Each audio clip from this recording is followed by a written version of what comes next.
Hey, good morning, Jacques. How are you? I'm doing outstanding. I'm talking to Garth Brooks. Entering his second year as the LSU head football coach. It was the only way I could get a foot in the door. Joined by the icon, Kim Mulkey. Hey, Coach, great to see you. All right, a popular guest has returned to Jacques Talk. He was here a few months back. It has been one of our more best received, best watched, and it's all because of him. It has nothing to do with me. It's Kramer Robertson. Kramer, thanks for coming down. Thanks for having me back. Yeah, it's well, a good time. The first time we had you on, we were talking a lot about mom and women's basketball because that's what we were in. You played baseball at LSU, for those who don't know, and was pretty good, an All-American, and reached the national championship in 2017. Just your thoughts on LSU on top of the college baseball world again. Back where we belong. Like I've told everybody, when we win one, it feels like anybody that's ever been a part of the program wins one. And it was my first time back in Omaha since we lost to Florida in 2017.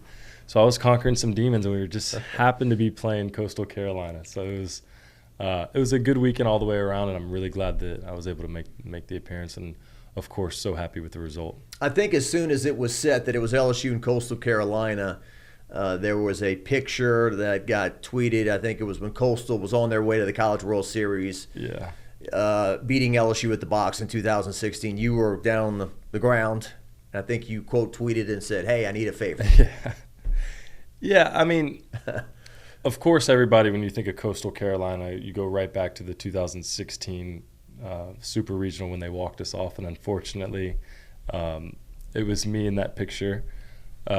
But I used that picture as motivation that whole next year. That was my phone background, so it was to make me more motivated to lift weights, take more ground balls, do whatever it took. So I felt like I kind of overcame that next year when we were able to win on our home field and get to the national championship. But of course, now that it's 2025 and we were playing Coastal again, everybody's minds go right back to that series. So us winning the national championship this year is not going to change anything for the 2016 team, other than maybe when you hear Coastal Carolina, you're not going to think of that Super Regional anymore. You'll think more about us winning our 8th championship, which is truly relieving. Like, from that aspect, like, that really is a weight off my shoulders.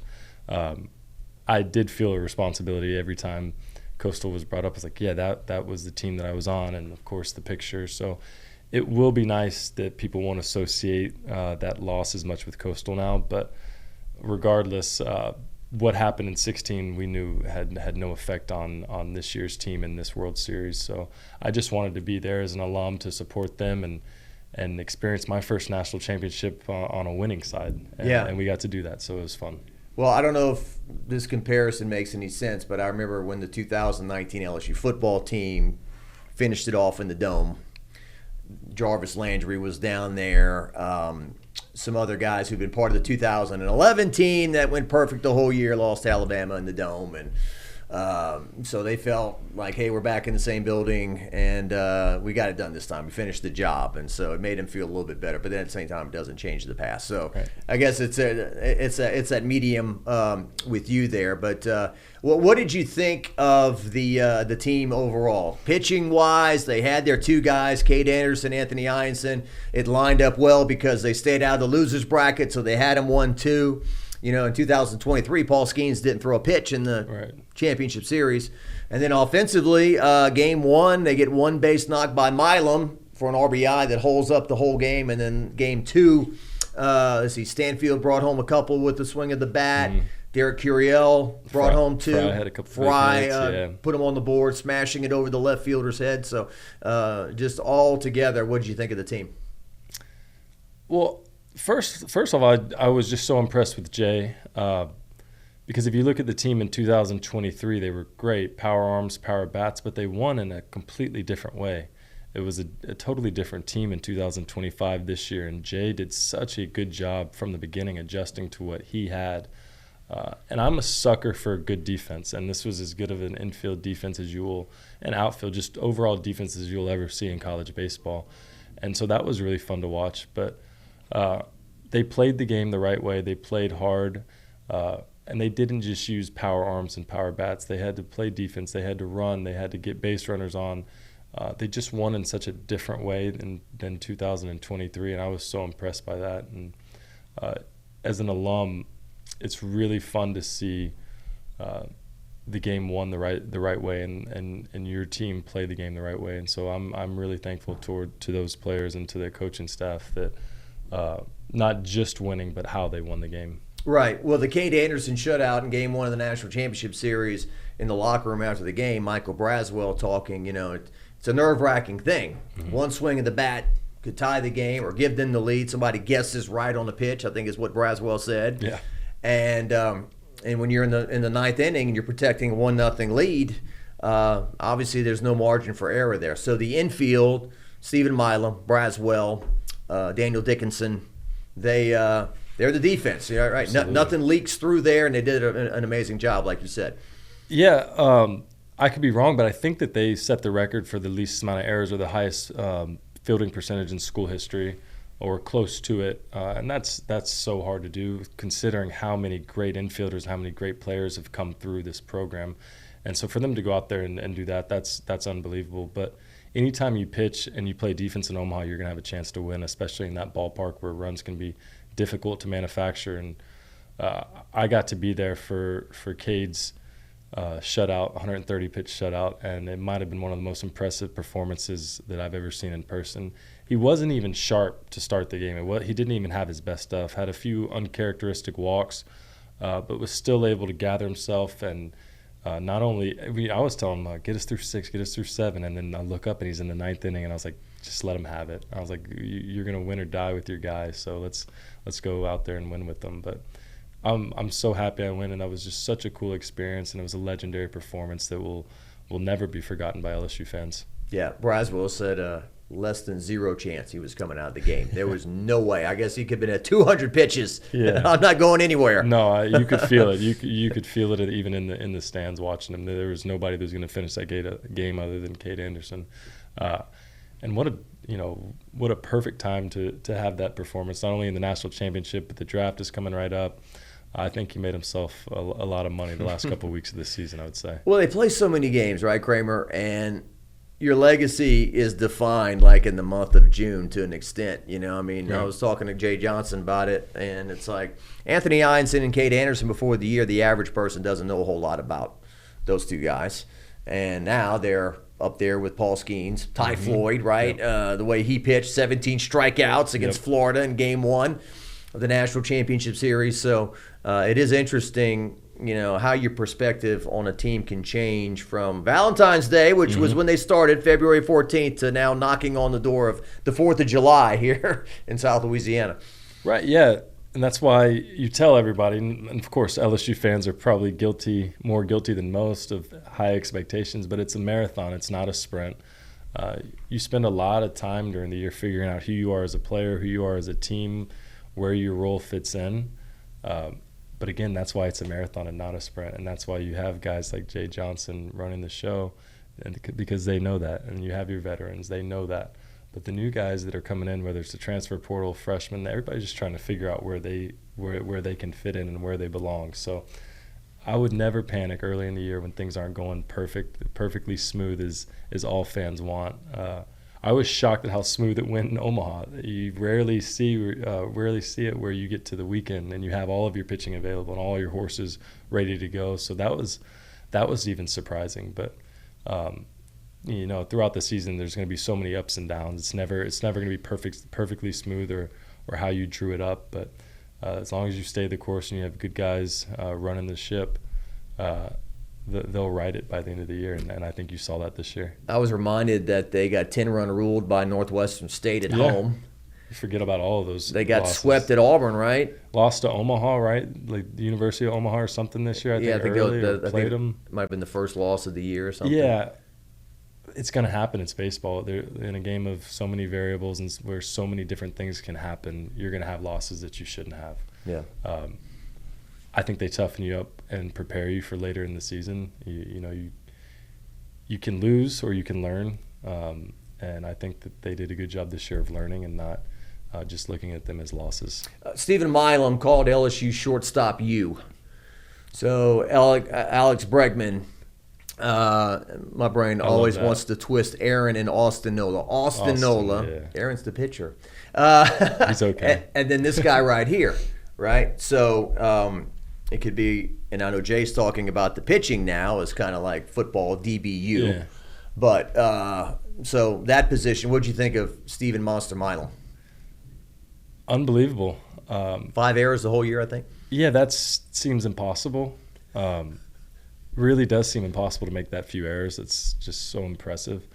But yeah, it makes me smile to hear him say shortstop you, because I can remember playing here that I wanted to represent all the guys that came before me, just as I'm sure Steven does. And I'm close with Milam, and we talked, I mean, literally an hour before every single one of these playoff games, whether it was how he was feeling mentally, physically, whatever it was, just talked to me. And came to the house, and we talked for 30 or 45 minutes the night before they left for Omaha, and just talked about some of the things that I would have liked to have known before I went to Omaha. Just little things from the grass to how the field plays to how to deal with the pressure of being there and being the shortstop of LSU, playing in Omaha.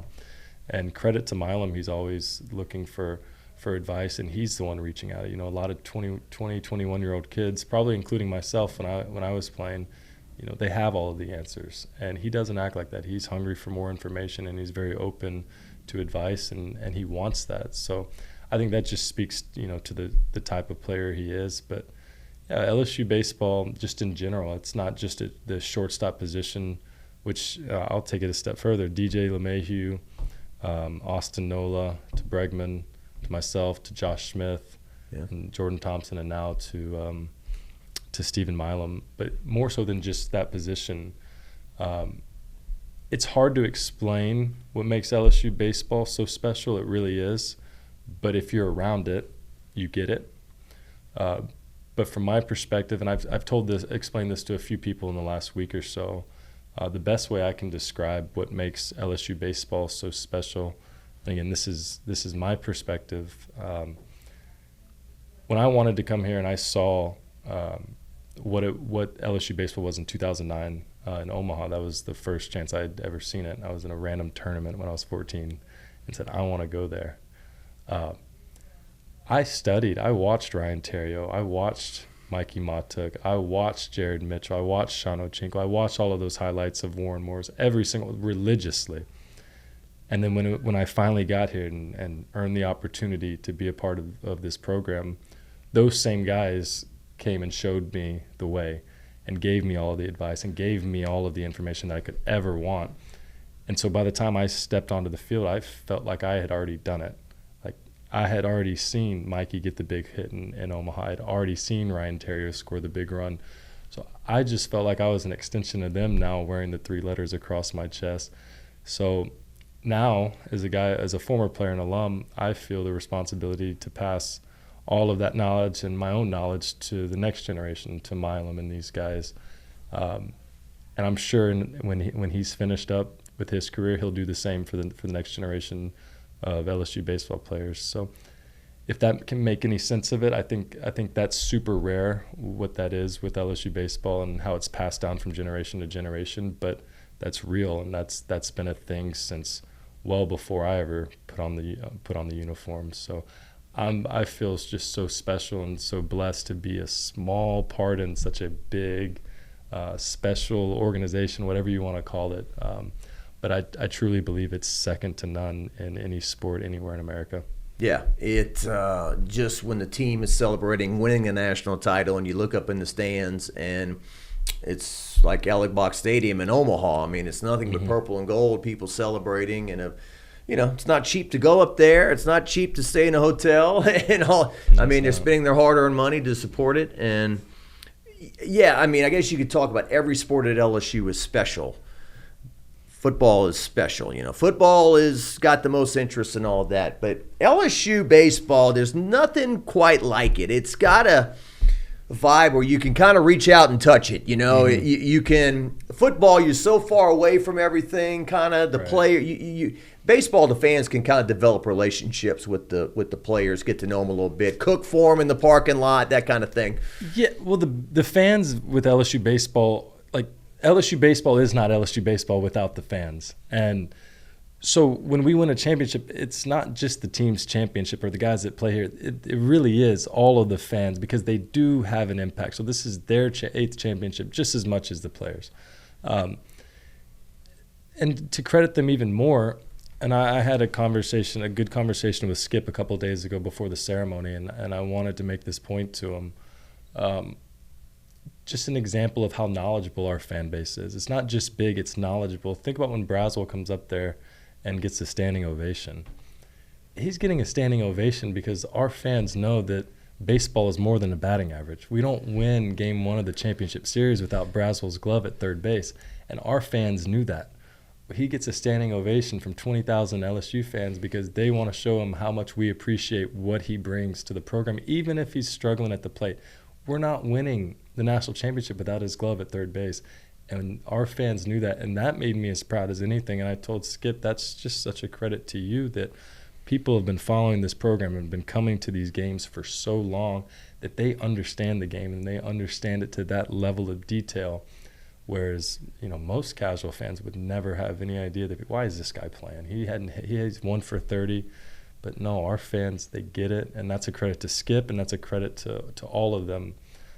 So it's not just big, it's knowledgeable. I think I was in the press box, and the guy next to me, who was a media guy, said, "Why are they doing that?" Mm-hmm. He asked me. So my answer was, they're trying to encourage him too, right? We're behind you. Mm-hmm. Hopefully, you and that's some of it. That was some of it for sure. Trying to get a hit, but yeah.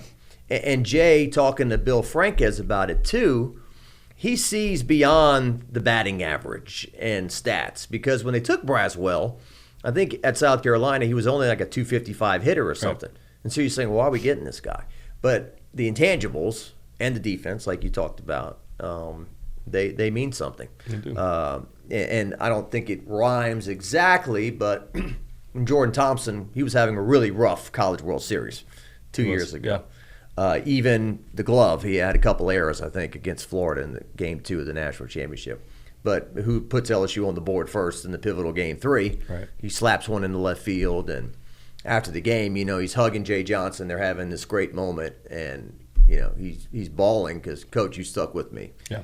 You believed in me. That means something. It really does. Yeah. That means a lot to somebody. All any player ever wants, any athlete ever wants, is somebody, to believe in them and to really believe in them.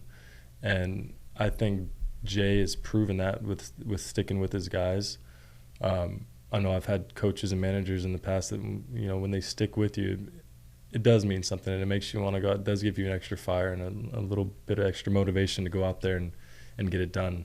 Yeah, well, and I'm never like trying to insult fans or people that observe the games, right? Because we've said things in the sports office watching games before that turn out to be stupid comments. Of course. Why did they do that? Why are they playing him? Why, And at the end of the day, as a coach told me one time, wow, it's almost like we're the ones that practice every day and knows who can play and who can't. Exactly. It's almost like they're around it every day. But we're all guilty of it. I mean, yeah, we're all guilty of it in every sport. I watched football games and I'm like, oh, Nuss, why'd you throw it to that guy? And I'm like, bro, he's out there for a reason. Like, stop. And he's going to be a top pick in the NFL draft, and he's going to have a great career. So I think at some point we're all guilty of overstepping. Well, if coaches would read the internet and do what the fans told them to do, you'd always be overcorrecting the wheel. You always be in the ditch, either one side of the road or the other, reactionary, right? You can't be reactionary to it all, but just what also your just opinion on Jay, right? Yeah. Because here's a guy who's not even 50 years old. I think Nick Saban at LSU, when he won his first national championship, he was 49 or 50. So this guy's already got 2. Yeah. And he emulates Saban.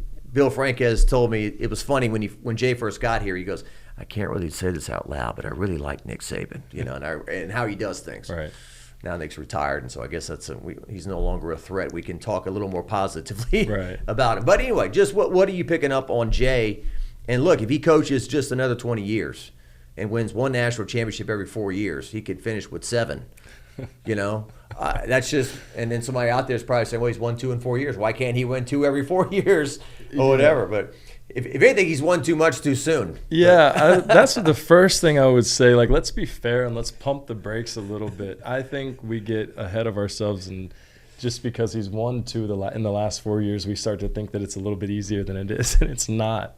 It is so hard to win a national championship. Everything has to go right, and you got to be lucky. You got to be healthy, and Jay knows this.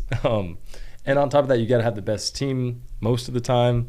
There's just so much that has to go right. So to expect one every couple of years is not realistic. And LSU, I think LSU fans need to be fair and realistic, which they never have been.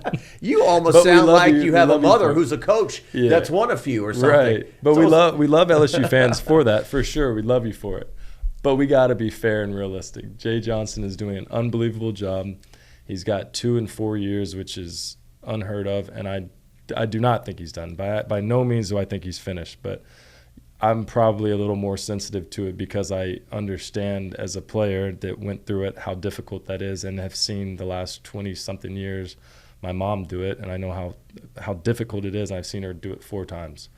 But yeah, I don't think he's done, and he's obsessed, and to my point earlier, I'm so impressed that he did it in a different way.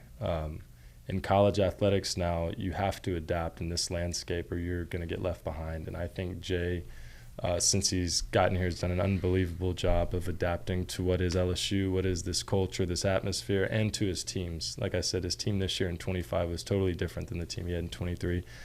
And he won in a different way this year. And I think that just speaks to how good of a coach he is, his level of baseball intellect and everything else. Just if you watch his decisions, his lineups were rotated and changed depending upon who they were going against. So little things in the national championship. We had a long inning on defense, and we needed Ianson to get some rest, and two quick outs at the plate. He slows the entire game down, pauses the game, talks to him, just to give Ianson another couple minutes. We needed him to get us through another inning. It's genius. That's just genius to do, and that's another casual thing. And that casual fans probably like, what? Why are we slowing this down? Like, come on, let's get this going. But like, that is so smart. I mean, we get one more inning out of Ianson, then you can go straight to Shores, and boom, you're national champions. So just little things like that I've noticed with Jay, and I'm not surprised. We have the best athletic director in the country, and he knew what he was doing when he hired Jay, did his homework on him, and I think we're all really, really happy. It was a slam dunk hire, and it's got us two more national championships. So I'm thrilled. Yeah, great observations on your part. That's why you're over here, and I'm sitting here listening. And also because it was so hot up there too. Oh my God! I mean, look, that's where you want to be, Omaha, Nebraska. No complaints. Got the best job in the world. I'm just trying to paint you a picture. If you weren't there. As unpleasant as I ever remember. It was 102 on Friday when they were practicing, getting ready. It was 102 like at 5 in the afternoon on Saturday. And then Sunday it was only like 96, 97. And it was the wind. I golfed while I was up there. I was so mad. Beautiful golf course. It's like a $280 green fee, but it was worth it. Beautiful. And I get out there and it's 40, literally 40-mile-an-hour winds. I was so upset. I could not hit. I'm hitting the ball in the middle of the fairway, shooting towards the trees. I was so upset. But, yeah, it was miserably hot as well. But I'm still taking that miserably hot over June in the bayou. It's way harder to play at the box in the swampy weather than it is the dry heat. And I think Cade said that, but it really is. It's significantly easier to play in Omaha in June than it is in Baton Rouge. Yeah. It's way easier. Well, the first game of the Super Regional against West Virginia, it was good that those were the final games of the year at the boxes. I don't think we could have gone another weekend. It was just getting so hot. And then, you Luis Hernandez behind home plate, right? He's got full gear on. He's got to catch Cade Anderson out there. I mean, I joked people don't think about strength and conditioning sometimes when it comes to baseball. All they do is stand around. Well, if you're a pitcher in particular and a catcher, if you're not properly conditioned, hydrated, you're not going to last. Yeah, you tell anybody go play 140, 150, 160 games in a year and don't lift weights to prepare for it. My goodness, you won't last a quarter of the season. It's weightlifting is definitely important in baseball. But I think you've seen it. That's a good point. I think you've seen just in the recent decade with how much bigger and stronger kids are and the power numbers and how hard everybody's throwing. It's different. Like even go back to when I played my last year was 17, so it was 8 years ago. I mean, the home run numbers now are totally different, and where they're hitting these balls. Nobody was hitting balls where they're hitting balls now. So yeah, I don't know if something's different or if the kids are the ball really apparently is different. Maybe so, or if maybe they're just that much bigger and stronger in recent years. I can't imagine it being that much of a difference from 8 years ago. But some of the balls in these exit velos are legitimately big league-esque already in college. Well, the team that went. It was the 2013 LSU team, maybe, that won 57 games. Yep. Year before I got here, yep. I think that's the time where they neutered the game, where they just there was no homers. No homers. Mm-hmm. Christian Abar comes to mind, like hitting it on the screws and the thing just dies at the track. Stevenson had one in Omaha that was UCLA. Yeah. See, I told you I studied all of these games. I know I know the whole history. I know every year. I watched all of these games. I think some things have changed and they need to, because people want to see home runs, and there weren't a ton of home runs, especially when I first started getting into college. I'm looking at guys that are in the big leagues, like big time power hitters in the big leagues that were hitting 8, 9, 10 homers in college in those days. So I do think something's different, but I think that's a good thing. I do think I like seeing power numbers, even as a middle infielder, undersized guys like. I think it's good for the game. I think people want to see that. Yeah, I think you had your slow pitch softball scores in the late 90s. I think 21-10 was a national championship, and this is too much. Then maybe we overcorrected the wheel, and now we got no home runs, and so I got to play in the dead ball era. I guess the dead ball era, exactly. We'll say that's why I never hit double-digit homers here. I'll buy it. I like it. We'll blame it on that. Yeah, exactly. And then there's safety concerns too, but if you're a pitch, I mean, there's always safety concerns. I don't have that much. I don't have that much sympathy. Much sympathy. Right. You've got your battle scars. Yeah, for sure. I don't have too much sympathy for that. Your lips at one point were pretty swollen. Oh yeah, that's still, you wouldn't believe it. 8 years later, how much that still gets brought up. That the rally possum. I guess at this point, it's just never going away. The rally possum and the busted lip, that's gonna be there. Something that people remember forever. Yeah, I mean, that rally possum thing still gets referenced. Like when LSU's down, losing in a game, we need a rally possum. We need a possum to run onto the field.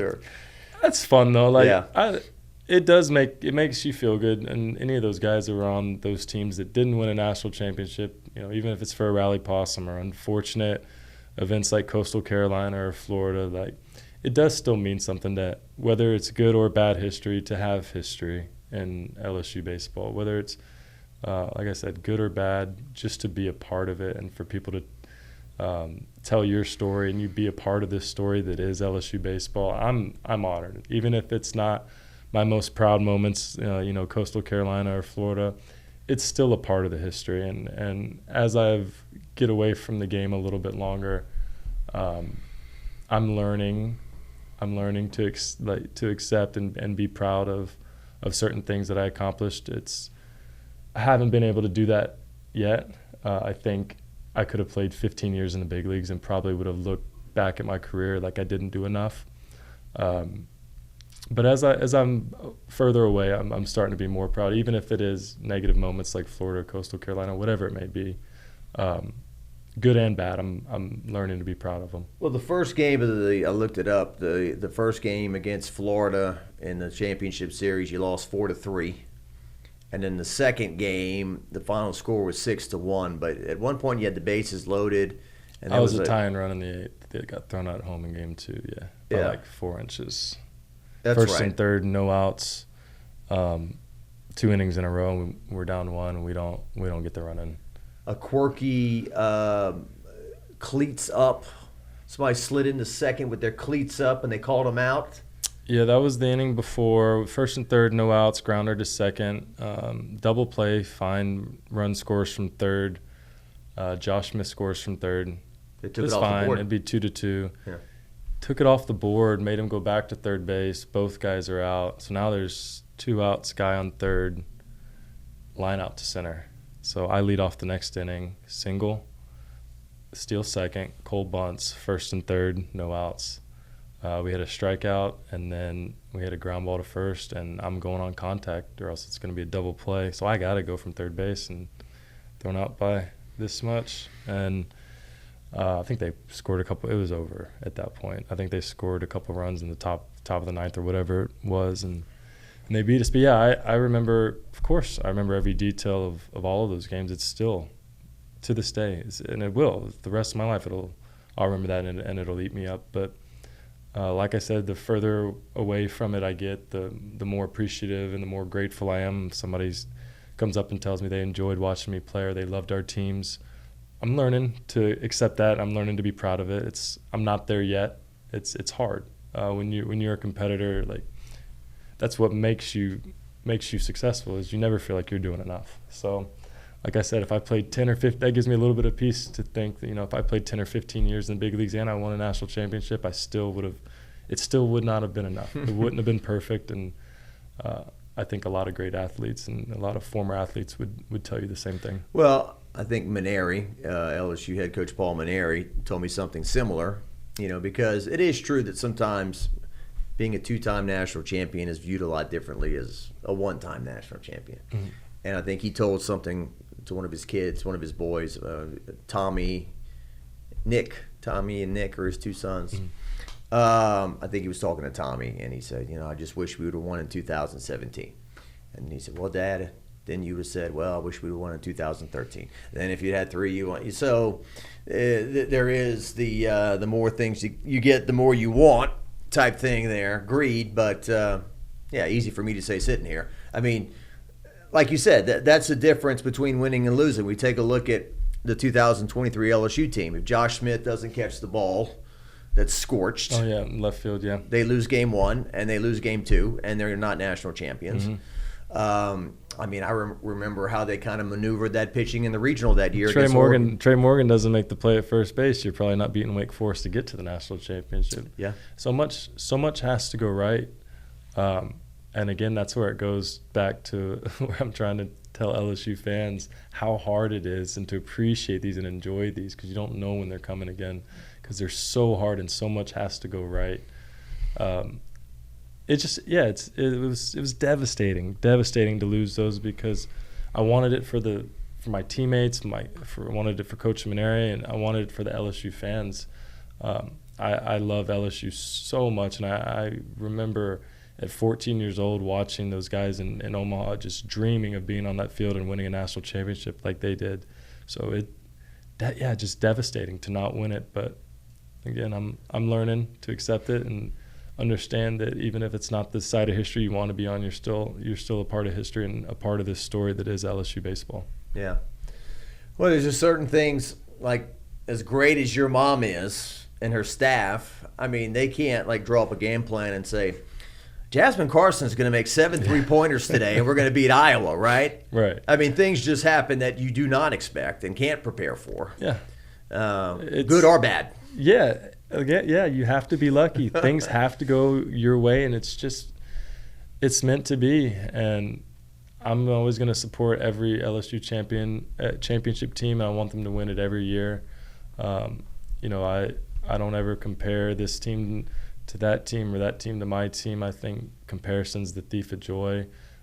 Just accept every team for what they are, unique, special new story that is adding to the already big story of LSU baseball. So I'm proud and a proud alum of what they did this year, and I'm looking forward to being more involved as I'm getting comfortable being around baseball more again. I don't know if I told you, it was my first baseball game that I've sat through. Start to finish since I stopped playing when I went to Omaha for the Coastal Series. It was the first one. I just needed a break, and this felt like the right time to be back, and boy, am I glad that I went.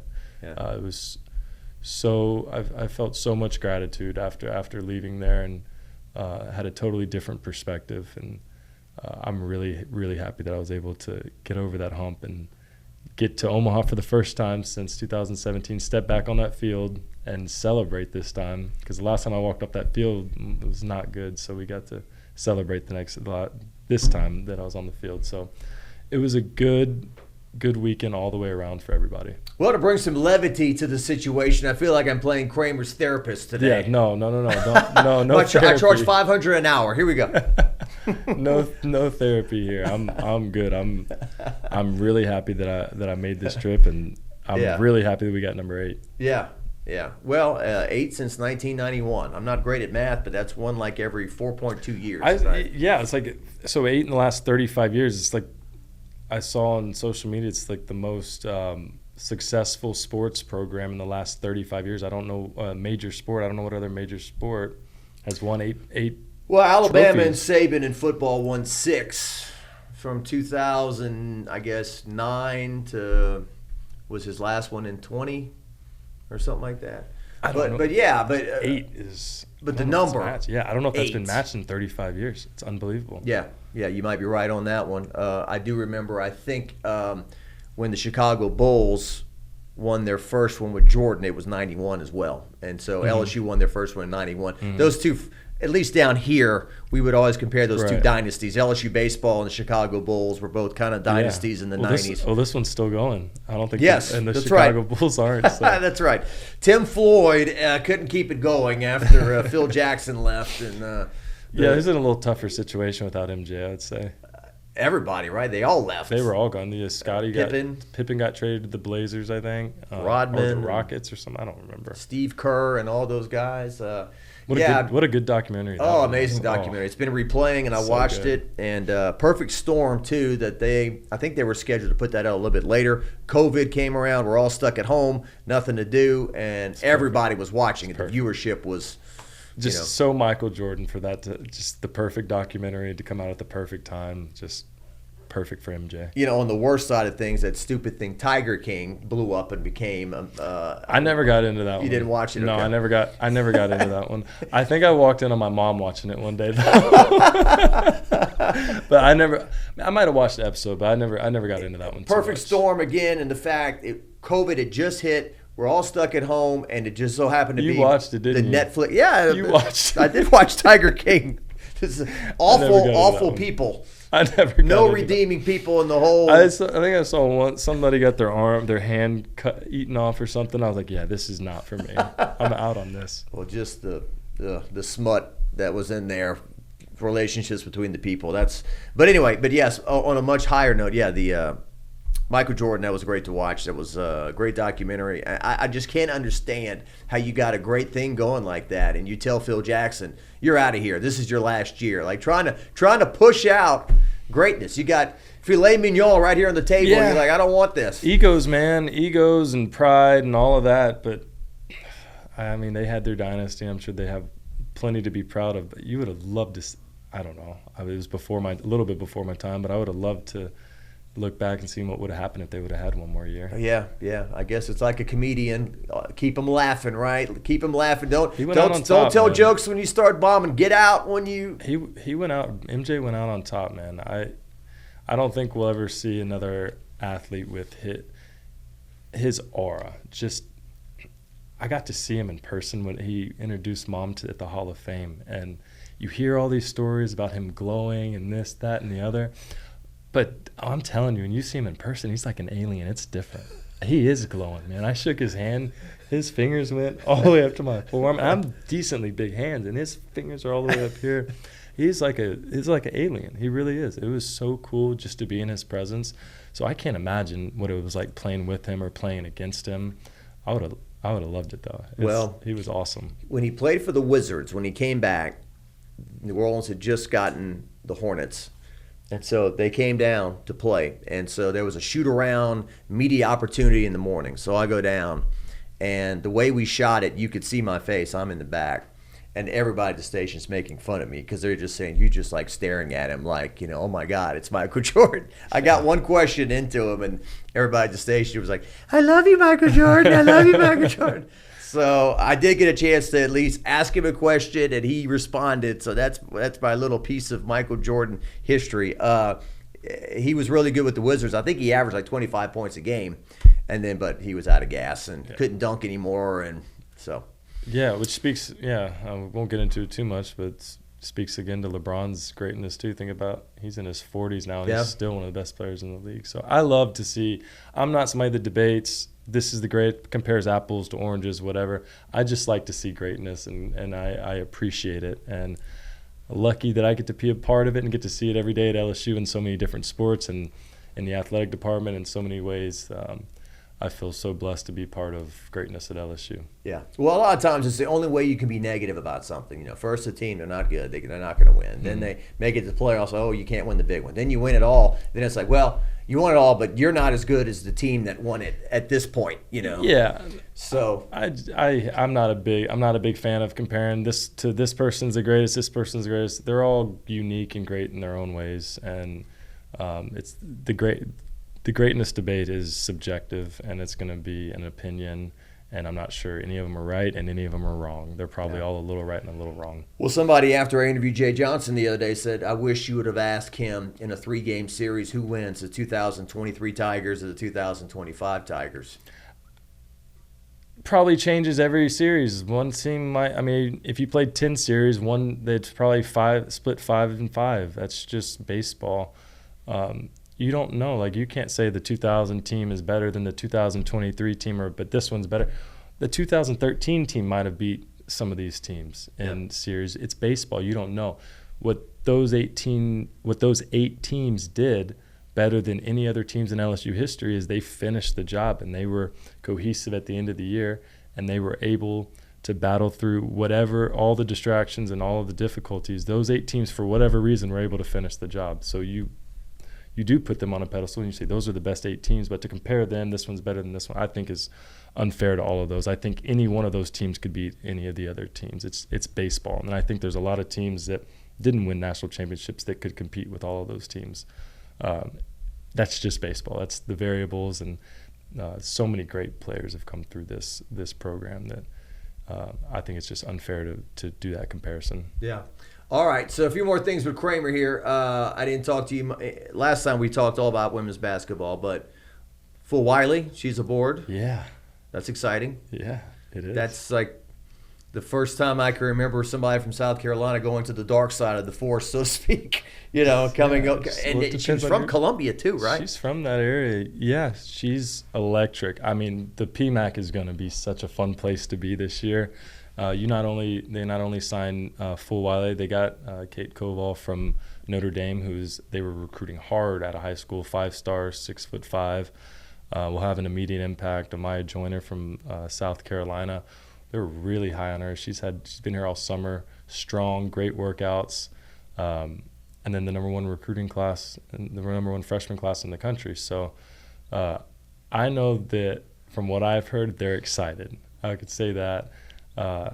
They've got to become cohesive like every year with the transfer portal. They're going to have to get chemistry and all of that, but they've got some talent, and they're going to be able to get up and go. And I think it's going to be as entertaining of basketball as you'll ever see at the PMAC. It's going to be fast-paced, and I know we're all excited to see it. Yeah, because you've got Michaela Williams and Flau'jae Johnson back. Yeah, with Malaysia Full Wiley, with really, really good guards that are starting at every other school in the country on the bench that are going to be in the rotation with them. So it's going to be fun to watch. So again, that guarantees you nothing, just because the New York Yankees have been trying to win a championship for a while with the best talent, and they haven't done it in over 15 years. So talent and paying players doesn't ever guarantee you championships, but it does create a lot of excitement for fans and for everybody involved. And I'll expect big things, but I'm not going to promise anybody anything. But I can promise you entertainment. I can promise you that. That's good. Well, I've been entertained ever since you got here, so I don't think that's going to change. Never. And like Jay's talking about, we've won 150 games in the last 3 years. We're averaging 50 wins a year, and no matter if you guys win a national championship or not, women's basketball, just the consistency at a high level. The national polls come out every week. You're in the top 5, top 10. The crowds, Joe Oliva got really slammed in the past when he made a comment, we want to compete for national champ. We won't be in the running, or we want to compete or something, instead of saying we should win national championships. I kind of know what he means by that. Mm-hmm. If you put a consistent product on the field and give yourself a chance, it may happen. But you can't, like you said, luck. Only one team. There's one team in every sport that wins it. So it's impossible to win it without luck. But I agree with you. If you're giving yourself a chance, you're winning. There's big crowds. People care. The program's involved in the community. That's what you ask for. And then at the end of the season, do you have a chance? Are you setting yourself up where you want to be to give yourself the best chance to compete for a championship? And I think a lot of our programs at LSU are doing that and moving in that direction. So I'm really excited not only about the direction of the baseball team, women's basketball, just the direction of LSU sports and LSU in general is in a really good spot. And we have and I get to see it. I'm so lucky to see it firsthand, not just with Scott and Kelly and Verge, but the whole web beneath them every day just works so hard to make this university go and this athletic department go. And it's really cool to see it from a different perspective. And if anybody's ever wondering, it's in great hands. They do such a good job in that building. All right. Well, as we wrap up here, tell me about your new job and how is that going at LSU? It's great. I'm doing a lot more externally with Verge now, whatever that may be, whether it's at the Capitol or going to different events.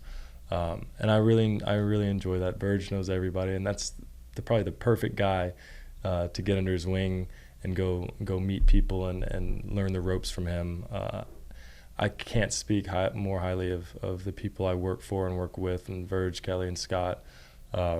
They do such a good job, and I'm starting to figure out where I fit in and what my role is a little bit better now that I've been there for about 6 months. So it's progressing well, and we just got my first national championship while I've been in the athletic department. So I'm thrilled and excited to have my first football season under my belt coming up, and I'm looking forward to see how that goes, and of course looking forward to women's basketball season. I've got a soft spot for that sport.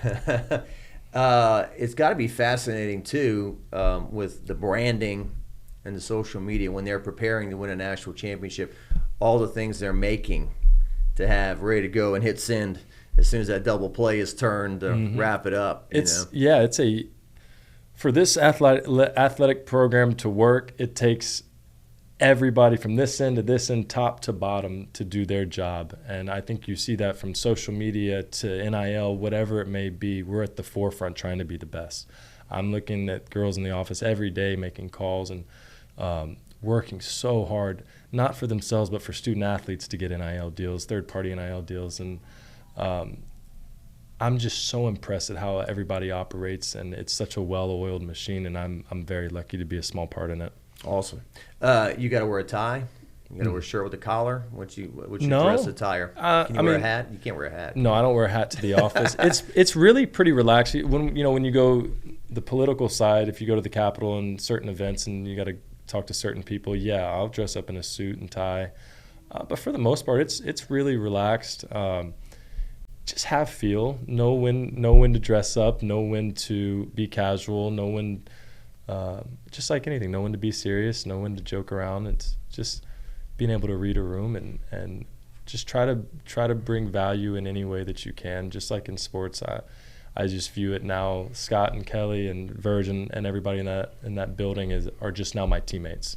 That's kind of the athletic mindset I go into it with. And I just try to do my role in whatever it is. I'm a role player right now. So I do what the leaders of the team tell me. And sometimes it's a big thing, sometimes it's a small thing, but I just want to play my role as best I can. Here's what you should do. The Monday after the 4th of July, you should show up blonde again. Dye your hair blonde. See how that goes over. Verge might shove me down the stairs. He said, boy, what? I'm not doing that. Never again, man. My scalp was boiled for so long after that. Oh, I can't imagine. I would get some looks, but I think Verge might shave it off himself. I've seen Verge's snarl a That's few my times. guy. That's my guy, though. That's my guy. What the hell did you do to your hair? That would be some good stuff. That's my guy, though. Oh, no. He's been there since. I mean, he was a linebacker in the late '80s. Oh my God, played in the earthquake game. Oh, he was so good. I didn't ever realize. And I started watching his highlights on YouTube. Yeah, Verge was a stud. Yeah, he's been working at LSU, I think, 30 years now. Yeah. So that's a guy you want to be around. That's a guy, in all seriousness, you want to learn from. And I try to be such a sponge when I'm around Verge. He's gotten to work, under Skip Berkman with Nick Saban. He's gotten to work with some of the greatest names in the history of college sports. So, yeah, I try to be a sponge anytime I get the opportunity to be around Verge for an extended period of time, because that guy, he's seen it. He has seen it all. Yeah, and now he's got Jay Johnson and Kim Mulkey and Jay Clark, who have all won the national championships. And we look forward to football season, and hopefully they'll follow suit. It's a good time to be an LSU fan. Well, I joked. Bill was talking about when they had the celebration 2 years ago at Ellick Box. He thinks they had more for that one than they did this past one. He said, well, he said it was the first time they'd won one since '09, so a big break because there was more people, so maybe less. I said, we're either griping or we're spoiled, one of the two. Right. Well, they're gonna win one, and then you win. Okay, we're not gonna go. So yeah, I mean, I think you can get spoiled as an LSU fan having this many championships, but I encourage everybody to really try to sit back and enjoy each one, because they're so hard to get. Yeah, well, somebody out there saying we're paying more money than we ever have to for tickets and parking and all that stuff. So I see all the angles. Great seeing you again, Kramer. Thanks for having me. Yeah, great seeing you. Happy 4th of July. And thanks for stopping by Jacques Talk. We'll definitely have this guy back to talk more about baseball, women's basketball, all the different things. He can talk about everything. I'm Jacques Doucet. We'll see you later.